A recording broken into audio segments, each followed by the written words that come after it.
Hey there, listeners. Caroline here. I hope you enjoyed our episode on Suleiman and Hurrem. I loved doing the research for this and was definitely surprised by a number of the little nuggets that I found. If you haven't listened to the whole episode yet, please do so now.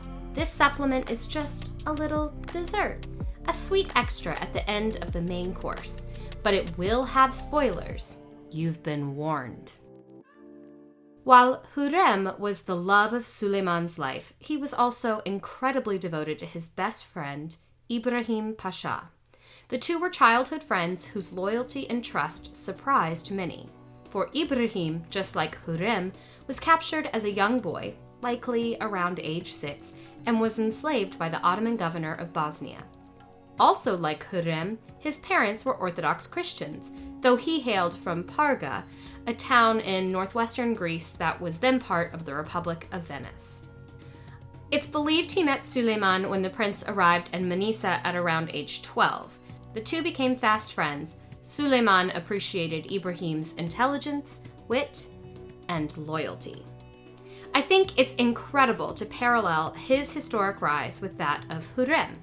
Both put their faith in Suleiman and were rewarded with ranks and titles beyond their own imaginings.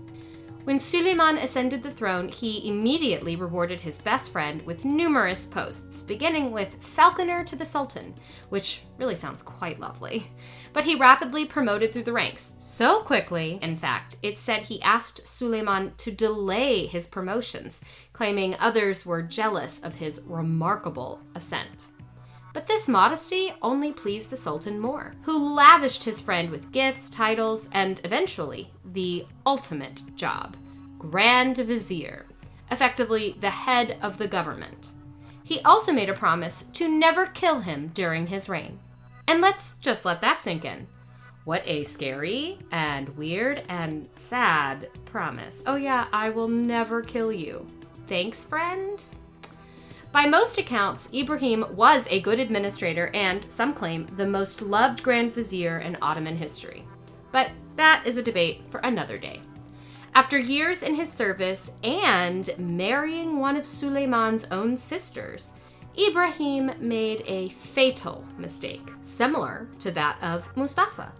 During a campaign against the Persian Safavid Empire, Ibrahim awarded himself an honorary title for his success, as one does.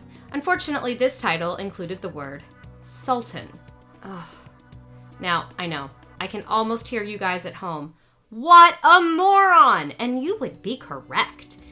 Things began to snowball and their relationship began to change. However, Suleiman had not forgotten his promise to his best friend. So, before he ordered his execution, he acquired a fetwa, meaning a decision given by a mufti or Muslim scholar, and this decree gave Suleiman permission to take back his oath in exchange for building a mosque in Istanbul. It's very akin to the indulgences of the Catholic Church, at least in this chronicler's opinion. A week after receiving this piece of paper, or parchment, Ibrahim was executed in his bed, strangled with a bowstring, a fate usually saved for royalty. So, at least he went out in style. For the 7 days leading up to the execution, Ibrahim understood what fate awaited him. He and Suleiman broke Ramadan fast together each night for all 7 days. And letters discovered posthumously confirm that he was aware of the situation, but chose to stay loyal to Suleiman. Now, that is loyalty. He knows he's coming for him, and yet he stays. Stupid, but loyal. For Suleiman's part, it's believed he wanted Ibrahim to run away and avoid this grisly end. He was kind of hoping he would take matters into his own hands. Though why he didn't just exile him or something like that, I really have no idea. But ours is not to reason why. Later in life, Suleiman regretted this decision. Ironically, we have no evidence that he regretted murdering his own sons, Mustafa or Bayezid. His regrets can be read in his poems, which stress themes of love and friendship, trust and loyalty. But back to our leading lady. While Hurrem didn't make the official story, she is most definitely behind the scenes. Many scholars believe that it was Hurrem's influence which steered Suleiman to betray his friend.